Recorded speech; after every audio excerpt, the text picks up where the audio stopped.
بالله من الشيطان الرجيم بسم الله الرحمن الرحيم إنا أوحينا إليك كما أوحينا إلى نوح والنبيين من بعده وأوحينا إلى إبراهيم وإسماعيل وإسحاق ويعقوب والأسباط وعيسى وأيوب ويونس وهارون وسليمان وآتينا داود زبورا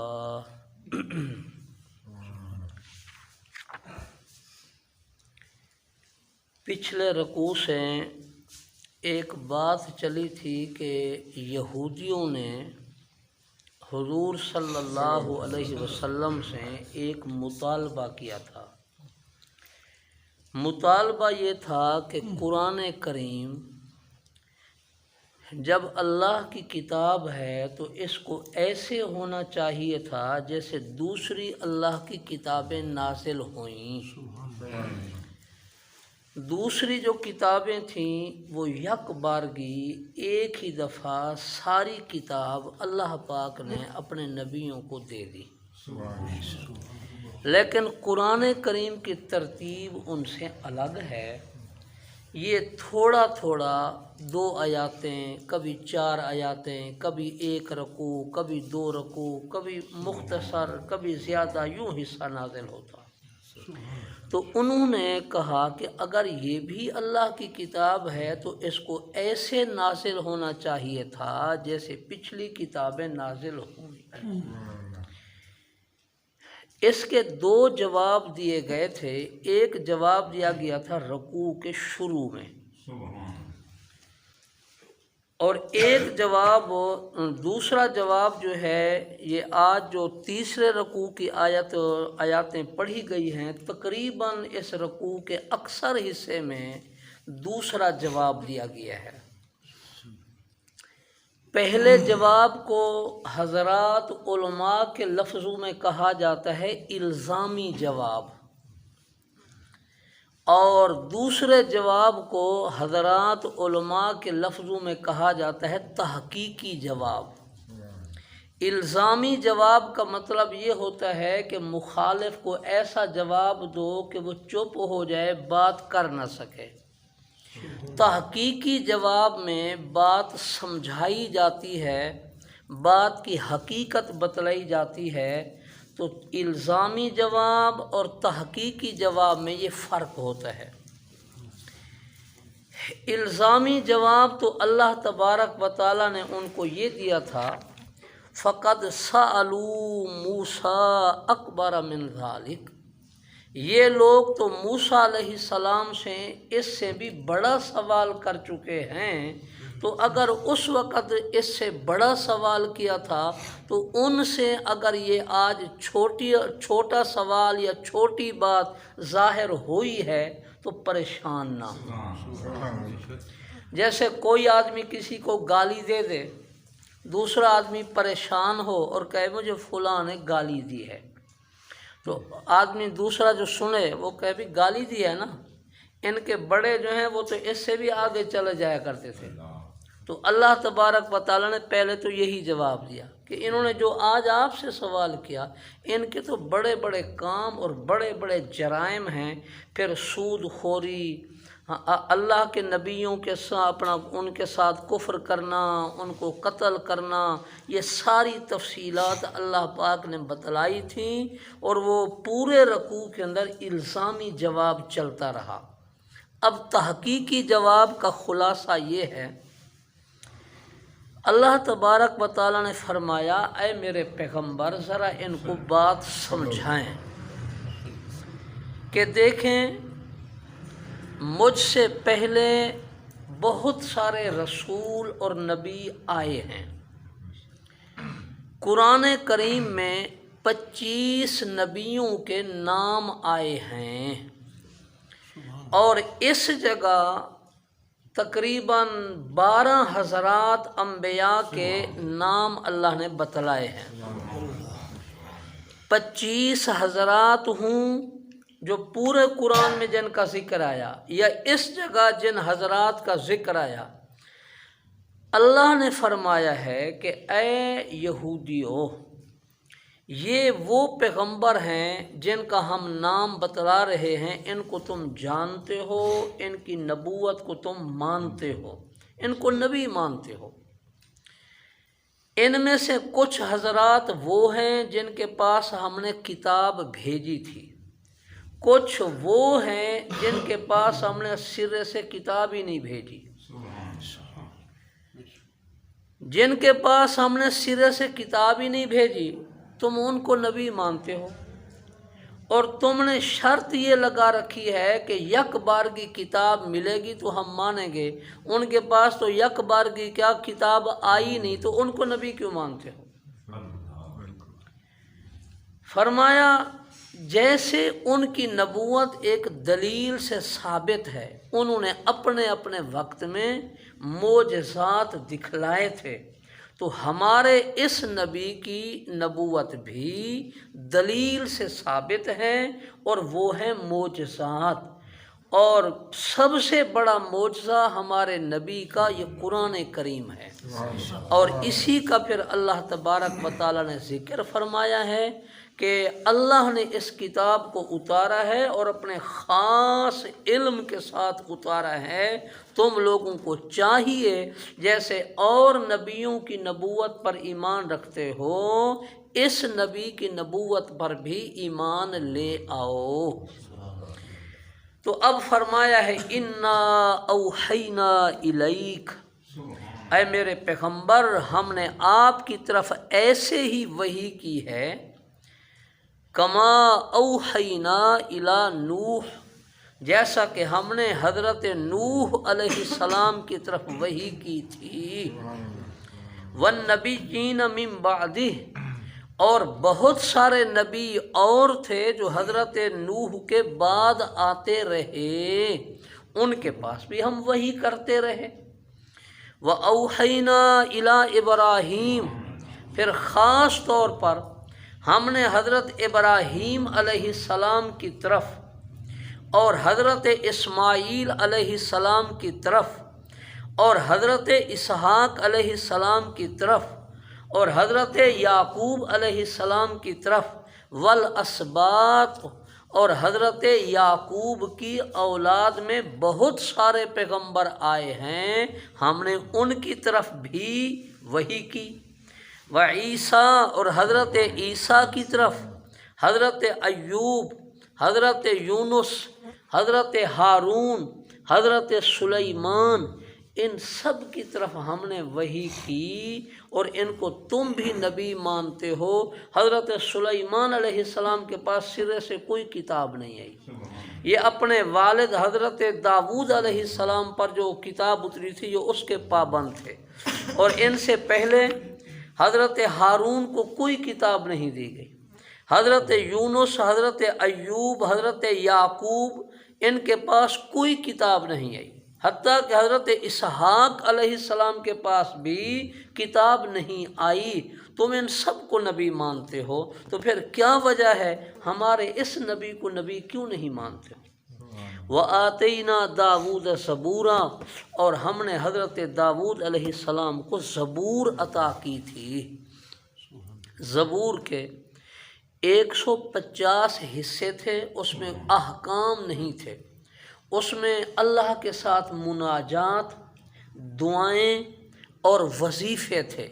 اللہ تبارک و تعالی نے حضرت داؤد کو بڑی خوبصورت آواز دی تھی، وہ انہی دعاؤں کو اپنی سریلی آواز کے ساتھ پڑھتے تھے تو چلتے ہوئے پرندے جو ہیں، اڑتے ہوئے پرندے، وہ بھی رک جاتے تھے۔ فرمایا وَرُسُلًا قَدْ قَصَصْنَاهُمْ عَلَيْكَ مِنْ قَبْلُ، کچھ پیغمبر وہ ہیں جن کے حالات اور واقعات ہم آپ کو بتلا چکے ہیں۔ وَرُسُلًا، کچھ اور پیغمبر ہیں، لَمْ نَقْصُصْهُمْ عَلَيْكَ، ان کے واقعات ہم نے آپ کو بتلائے ہی نہیں۔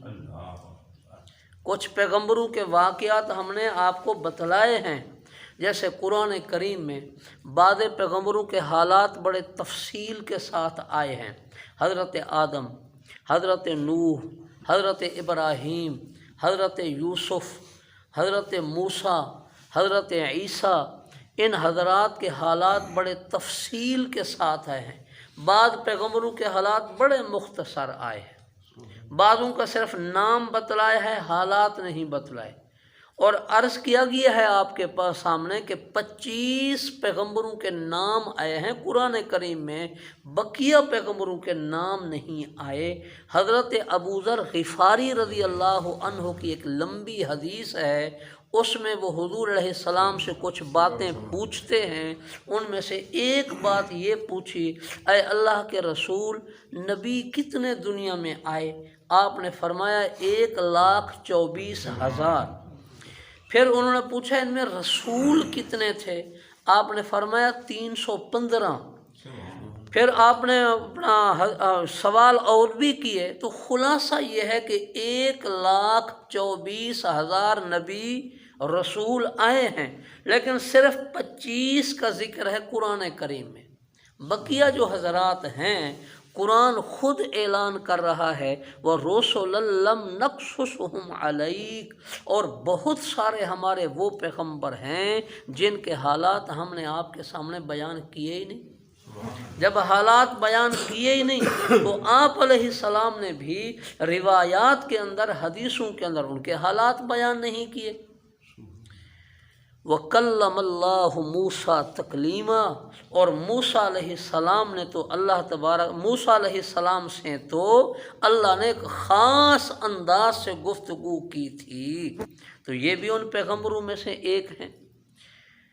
تو اس سے معلوم ہوا جن پیغمبروں کا ذکر قرآن میں آیا، جن کے حالات بتلائے گئے، ان کا علم حضور علیہ السلام کو بھی تھا، اور جن پیغمبروں کا ذکر قرآن میں نہیں آیا، ان کے حالات نہیں بتلائے گئے، آپ علیہ السلام نے بھی امت کو ان کے حالات سے آگاہ نہیں کیا۔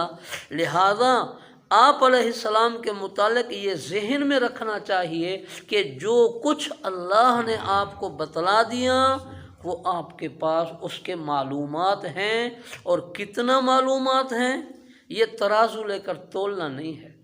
بہت معلومات ہیں، بہت ہیں، بہت ہیں، جہاں تک ہماری عقلیں نہیں پہنچ سکتی۔ اور جن چیزوں کا علم، جن پیغمبروں کے حالات کا علم اللہ نے آپ کو نہیں دیا، ان کا علم آپ کے پاس نہیں تھا۔ لہذا یہ جو کچھ لوگ ہمارے بھائی کہہ دیتے ہیں کہ آپ علیہ السلام کو شروع کائنات سے لے کر اخیر تک، اس کو وہ لفظوں سے تعبیر کرتے ہیں ما کان ما یکون۔ ما کان مانے آپ سے پہلے جو کچھ ہو چکا، ما یکون کا معنی آپ کے بعد جو کچھ ہوگا، یہ سب کا علم ہے۔ یہ آپ علیہ السلام کی ساتھ عظمت نہیں، محبت نہیں۔ محبت اتنی کرنی چاہیے جتنی شریعت نے اجازت دی ہے، اور وہ کیا ہے؟ شیخ سعدی نے بات ہی ختم کر دی۔ شیخ سعدی نے کہا بعد از خدا تو ہی قصہ مختصر، اوپر اللہ کی ذات ہے، ان کے بعد پھر آپ کا مقام ہے۔ اللہ کے بعد ہم آپ کو سمجھتے ہیں، اور ساری کائنات سے اوپر، یعنی اللہ سے نیچے ساری کائنات تمام پیغمبروں سے آپ اوپر ہیں، یہ ہے آپ کا مقام۔ آپ اللہ کے بندے اور اس کے رسول تھے۔ چنانچہ اب تشہد میں روزانہ ہم پڑھتے ہیں، تشہد کے آخری جملہ یہی ہے کہ میں گواہی دیتا ہوں کہ آپ اللہ کے بندے ہیں اور آپ اللہ کے رسول ہیں۔ آپ علیہ السلام نے ایک حدیث میں منع فرمایا لوگوں لا تطرونی کما اطرت النصارى، میری تعریف میں اتنا مبالغہ نہ کرنا جتنا عیسائیوں نے حضرت عیسیٰ کی تعریف میں مبالغہ کیا ہے۔ وہ کیا؟ عیسیٰ علیہ السلام کو عبدیت کے مقام سے اٹھا کر اللہ کے مقام پر پہنچا دیا ہے۔ آپ علیہ السلام اسی بات سے ہمیں روک رہے ہیں کہ آپ کا مقام عبدیت ہے، اللہ ہیں، آپ عابد ہیں، اللہ معبود ہے، بس بعد از خدا توئی قصہ مختصر۔ فرمایا یہ جتنے پیغمبر تھے رسولم مبشرین، ہم نے ان پیغمبروں کا ایک کام ذمہ لگایا تھا، وہ کیا؟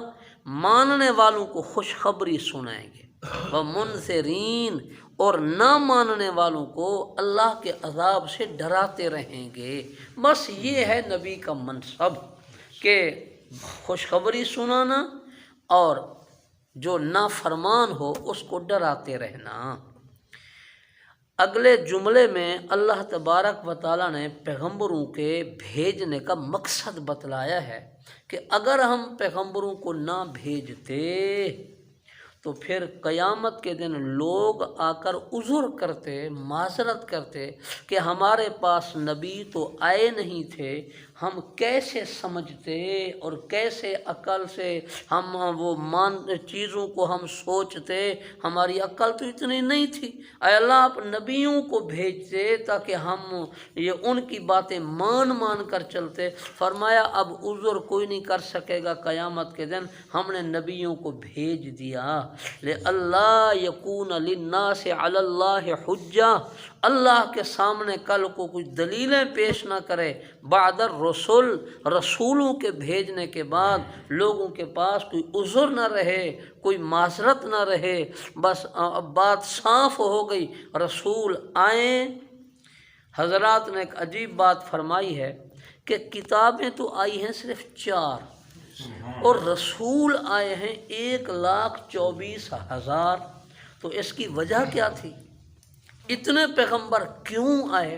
تو فرمایا ہر پیغمبر نے اپنی امت کو اپنی صحبت سے شرف بخشا ہے کہ ان نبی کی صحبت میں بیٹھے اور وہی ان پر رنگ چڑھا اور ان لوگوں کی اصلاح ہو گئی۔ فرمایا وَقَانَ اللَّهُ عَزِيزًا حَكِيمًا، اللہ بڑے طاقت والے ہیں، اگر چاہتے تو نبیوں کو نہ بھیجتے، یوں ہی عذاب دے دیتے، لیکن حکیمہ بڑی حکمت والے ہیں، انہوں نے اپنی حکمت کے ساتھ اور پوری دانائی کے ساتھ یہ فیصلہ کیا ہے کہ پہلے رسولوں کو بھیج دوں، پھر جو ہے یہ نہ مانیں گے تو پھر عذاب دوں گا۔ جب ان پیغمبروں کا ذکر ہوا تو یہودیوں نے کہا جی ہم تو آپ کی نبوت کی گواہی نہیں دیتے، ٹھیک ہے یہ نبی تھے لیکن ہم آپ کو نبی ماننے کے لیے تیار نہیں ہیں۔ تو اللہ تبارک و تعالیٰ نے فرمایا اے میرے پیغمبر، اگر یہ لوگ آپ کی نبوت پر ایمان نہیں لے آتے اور گواہی نہیں دیتے تو کوئی فکر اور پریشانی کی بات نہیں۔ اگر ان چند احمقوں نے آپ کی نبوت کو نہیں سمجھا تو ان کی کم عقلی ہے۔ آپ کی نبوت کی شہادت میں خود دیتا ہوں، لیکن اللہ یشہد، لیکن اللہ خود ہی گواہی دیتے ہیں۔ یوں نہیں فرمایا کہ میں گواہی دیتا ہوں، فرمایا لیکن اللہ، اپنے نام کو ظاہر فرمایا ہے، لیکن اللہ یشہد گواہی دیتے ہیں۔ گواہی کا طریقہ کیا ہے؟ بما انزل الیک، اس کتاب کو نازل کر کے جو آپ کے پاس ہم نے بھیج دی ہے، اسی کتاب کے ذریعے ہم آپ کی نبوت کی گواہی دیتے ہیں۔ اور پھر سنیے، فرمایا انزلہ بعلمہ، اللہ نے اس کو اپنے خاص علم کے ساتھ اتارا ہے، اس کے اندر اللہ کے علوم ہیں دیے ہوئے، بھیجے ہوئے، اس لیے تو اس کا کوئی مقابلہ نہیں کر سکتا۔ پھر فرمایا اگر یہ ایک تو میں اللہ خود گواہی دیتا ہوں، نمبر 2 ان انسانوں سے جو افضل مخلوق ہے وہ بھی آپ کی نبوت کی گواہی دیتی ہے۔ فرمایا والملائکۃ یشہدون، فرشتے بھی آپ کی نبوت کی گواہی دیتے ہیں۔ فرمایا فرشتوں کا ذکر ہم نے اس لیے کر دیا ہے کہ فرشتے بھی اللہ کی مخلوق، انسان بھی اللہ کی مخلوق، تو ایک مخلوق نے گواہی نہیں دی تو پاک گناہوں سے پاک معصوم مخلوق آپ کی نبوت کی گواہی دے رہی ہے، اور ویسے وَكَفَى بِاللَّهِ شَهِيدًا، اللہ کی گواہی کافی ہے، اللہ کی گواہی کافی ہے۔ اب ان نافرمانوں کا ذکر جنہوں نے آپ کی نبوت کو تسلیم نہیں کیا، فرمایا ان الذین کفروا، جن لوگوں نے آپ کی نبوت کے ساتھ کفر کیا، پھر خود تو کافر تھے ہی، وصدوا عن سبیل اللہ، اور اللہ کے دین سے اوروں کو بھی روکتے رہے۔ چلو خود نہیں مانتے تھے، اوروں کو تو نہ روکتے۔ قد غلوا ضلالا بعیدا، فرمایا یہ لوگ بہت دور کی گمراہی میں چلے گئے ہیں، اب ان کا ہدایت پر آنا بہت مشکل ہے۔ اس آیت پر حضرات نے اب ہمیں تنبیہ فرمائی ہے کہ یہ ذکر تو کیا گیا ہے کافروں کا کہ وہ آپ کفر کرتے تھے، اوروں کو بھی اللہ کے دین سے روکتے تھے۔ آج ہم مسلمانوں کا رویہ بھی ایسا ہو گیا ہے، ہمارے اعمال کی وجہ سے دوسرے لوگ جو ہیں دین کی طرف نہیں آ رہے، ہمارے خود اعمال جو ہیں وہ دوسروں کے لیے رکاوٹ بنے ہوئے ہیں۔ کسی مسلمان سے پوچھ لو، ہاں جی نماز، کہتے ہیں نماز فرض ہے، پھر بھی آپ بھی پڑھتے ہیں، بس کبھی پڑھ لیتا ہوں کبھی نہیں پڑھتا۔ فرض مانتا ہے، پڑھنے کے لیے تیار نہیں، تو ہم خود رکاوٹ بن گئے۔ روزہ جی فرض ہے بالکل، رکھتے بھی ہیں جی بس نہیں رکھتا۔ بیماروں کو جو اپنا اللہ نے سہولت دی ہے وہ تو موجود ہے، جو بیمار نہیں ہوتے اور بیمار بنے رہتے ہیں پورا مہینہ،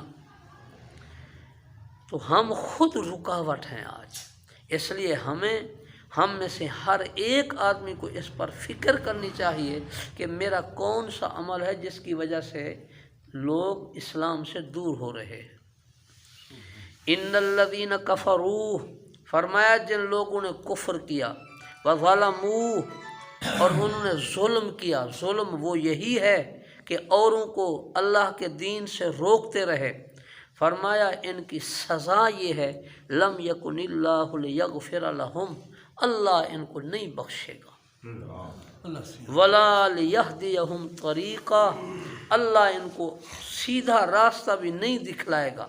ہاں ایک راستہ باقی ہے وہ دکھلائے گا، الا طریقہ جہنم، جہنم کا راستہ ان کو دکھلائے گا، کیونکہ یہ خود گمراہی پر پکے ہو چکے ہیں، خالدین فیہا ابدا، اور جہنم کے اندر ہمیشہ ہمیشہ رہیں گے۔ اب ذہن میں سوال آتا ہے کہ اتنی بڑی تعداد ہے کافروں کی، اتنی بڑی تعداد، ان کو اللہ جہنم میں کیسے بھیجے گا؟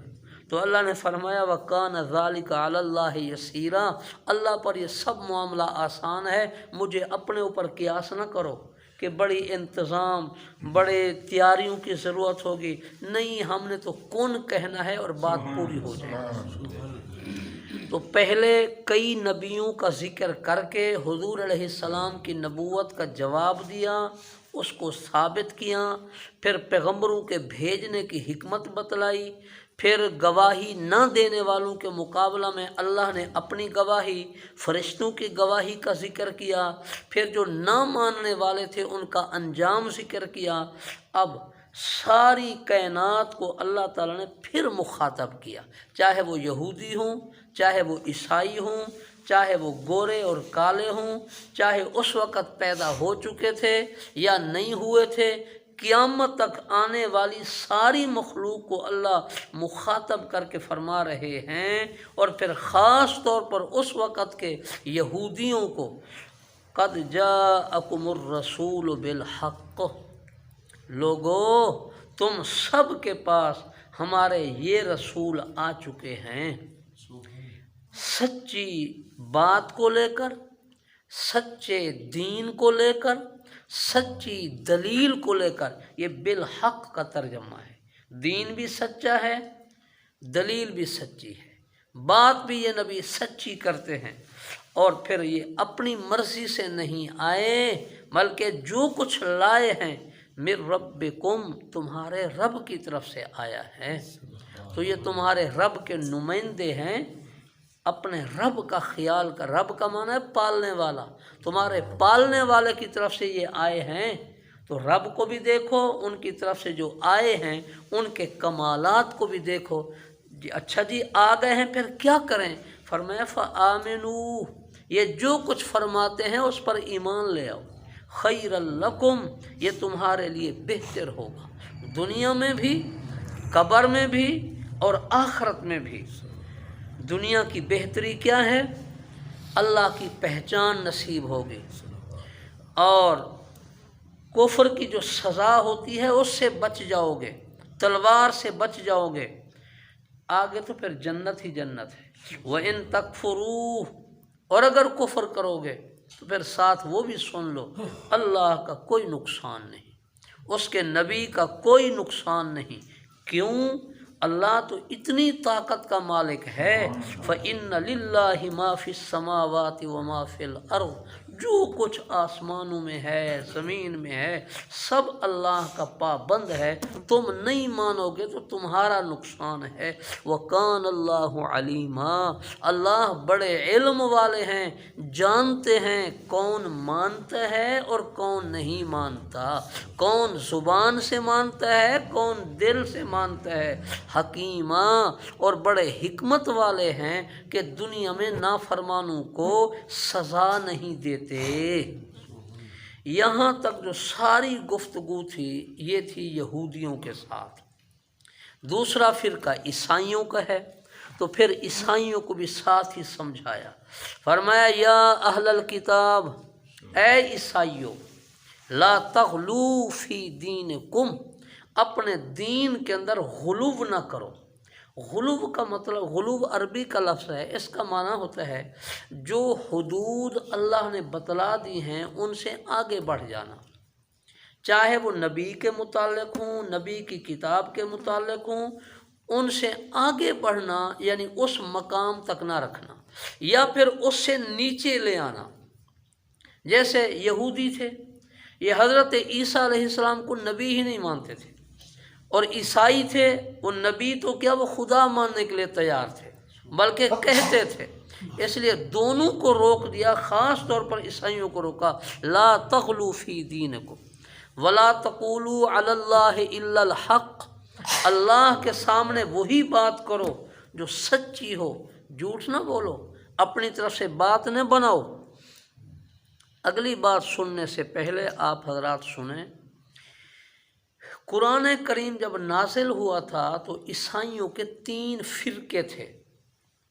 عیسائیوں کے ایک فرقے کا نام تھا نستوریہ، یہ عیسیٰ علیہ السلام کو اللہ تبارک و تعالیٰ کا بیٹا مانتے تھے۔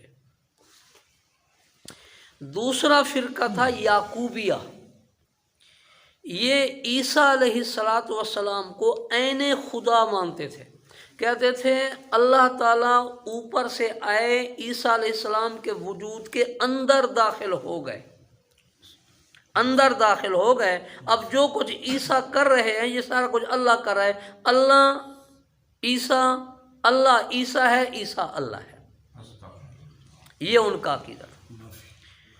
اور کچھ سیدھے سادے اس امت کے اندر لوگ بھی تھے، انہوں نے بھی ایک شعر کہہ دیا، انہوں نے کہا احد تھا جو عرش پر، احمد ہو کے اترا فرش پر۔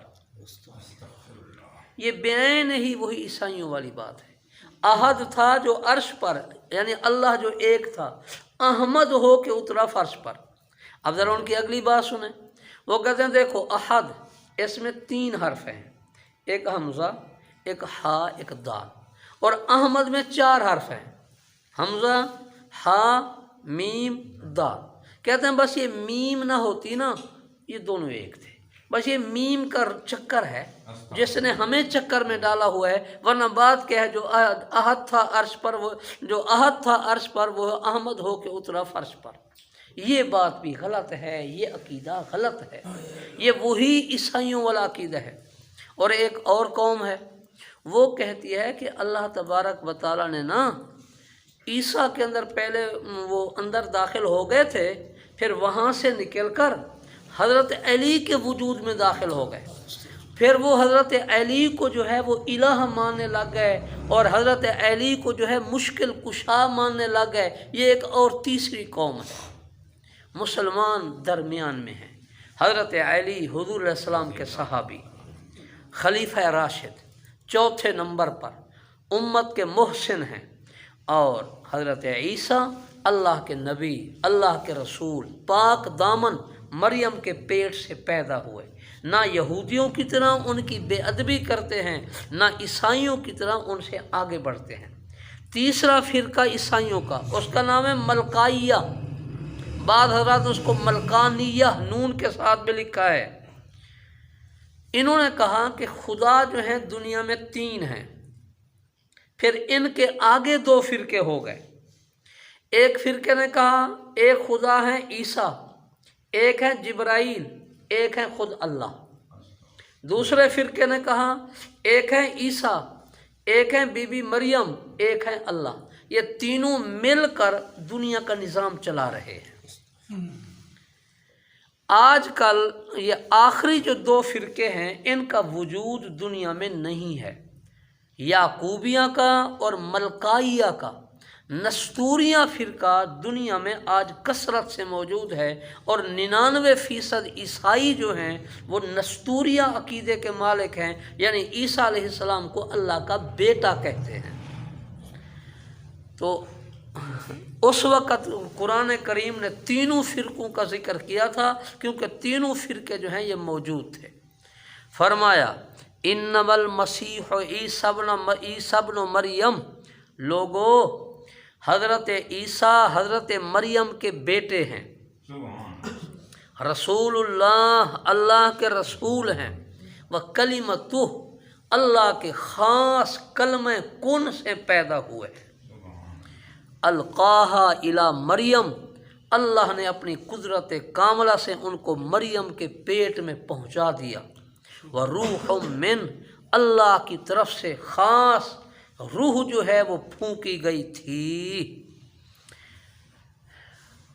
حضرت مریم کا ذکر قرآن کریم میں، یعنی مریم کا نام قرآن کریم میں تقریباً 30 مرتبہ آیا ہے، 30 مرتبہ۔ یہودی عیسائی ایسے عقل سے کورے اور فارغ تھے، وہ کبھی کبھی یوں کہتے کہ عیسیٰ علیہ السلام اللہ کے بیٹے ہیں، مریم جو ہیں وہ اللہ تعالیٰ کی بیوی ہیں، ان کا یہ عقیدہ تھا۔ اور عرب کے اندر رواج یہ تھا کہ وہ لوگ اپنی باندیوں کا نام تو بتلاتے تھے، لیکن اپنی بیوی کا نام کسی کو نہیں بتلاتے تھے۔ تو اللہ پاک نے مریم کا لفظ ذکر کر کے ان لوگوں کو انہی کی زبان میں سمجھایا کہ اگر مریم بھی اللہ کی بیوی ہوتی تو تم اپنی بیویوں کا نام نہیں بتلاتے ہو، تو اللہ کیوں بتلاتا اپنی بیوی کا نام؟ لہذا کچھ سوچو، اپنی بیوی کا نام کوئی نہیں بتلایا کرتا، لہذا مریم جو ہے وہ اللہ کی بیوی نہیں ہے۔ کئی طریقوں سے اللہ نے ان کو سمجھایا۔ جب عیسیٰ علیہ السلام کی صحیح حالت بتلا دی تو پھر فرمایا فآمنوا باللہ، اللہ کے کہنے کے مطابق خود اللہ پر بھی ایمان لاؤ، ورسولہ، اور اس کے تمام رسولوں پر ایمان لے آؤ، ولا تقولوا ثلاثہ، عیسائیوں 3 خداؤں کا عقیدہ نہ رکھو کہ خدا 3 ہیں، انتہو، اس عقیدے سے باز آ جاؤ، یہ تو اپنا خیر لکم، یہ باز آ جانا اور 3 خداؤں کو نہ ماننا، اللہ اور اس کے تمام رسولوں کو ماننا، خیر لکم، یہ تمہارے لیے بہتر ہے۔ نہ عیسیٰ خدا نہیں، مریم خدا نہیں، انما اللہ الہ واحد، اللہ تو ایک ہی ہے جو تمہارا معبود ہے، سبحانہ ان یکون لہ ولد، اللہ اس سے پاک ہے کہ وہ اولاد اپنے لیے بنائے، اس کو اولاد کی ضرورت ہی نہیں، لہو ما فی السماوات و ما فی الارض، تمام چیزوں کا مالک وہی ہے۔ آخر میں اللہ پاک نے اپنی توحید پر مختصر سی دلیل دلیل دی ہے، فرمایا وَکَفَا بِاللَّهِ وَکِیلًا، ساری کائنات کے کام کرنے میں وہ اکیلا ہے۔ اگر کوئی اور خدا ہے جو ساری کائنات کا کام کرتا ہو، ساری مخلوق اس سے اپنے کام ذکر کرتی ہو اور وہ ہر ایک کا وکیل بنے، ہر ایک کا کارساز بنے، ہر ایک کا کام کر دے، اگر ایسا کوئی اور ہو تو اس کو بناؤ۔ ایسا یقیناً کوئی نہیں ہے۔ جب ساری مخلوق کے کام اللہ بنا رہا ہے تو پھر ساری مخلوق کا خدا بھی ایک ہے اور کوئی نہیں۔ اللہ تبارک و تعالی ہمارے عقیدوں کو بھی اصلاح فرمائیں۔ الحمدللہ رب العالمین والعاقبۃ للمتقین والصلاة والسلام علی سید الانبیاء والمرسلین۔ ربنا آتنا فی الدنیا حسنۃ وفی الآخرہ حسنۃ وقنا عذاب النار۔ اے اللہ جو کہا گیا سنا گیا اس کو اپنی بارگاہ میں قبول فرما لیں، اس کو ہماری نجات کا ذریعہ بنا دیں، ہمیں اپنی رضا نصیب فرمائے، اپنے ناراضگی سے محفوظ فرمائے، ناراضگی والے اعمال سے محفوظ فرمائے، ناراضگی والی جگہ جہنم سے محفوظ فرمائے، اپنی رضا نصیب فرمائے، رضا والے اعمال نصیب فرمائیں، اور رضا والے اعمال کی جو جگہ ہے جنت وہ ہم سب کو نصیب فرمائیں۔ تمام بیماروں کو شفاء کاملہ عطا فرما، تمام پریشانیوں کو دور فرما۔ آپ علیہ السلام نے جو خیر کی دعائیں مانگی ہے ہم بھی وہی مانگتے ہیں، عطا فرمائیں۔ جن فتنوں سے آپ نے پناہ مانگی ہے ہماری بھی حفاظت فرمائیں۔ وصلی اللہ تعالی علی خیر خلقہ محمد و آلہ وصحبہ برحمتک یا ارحم۔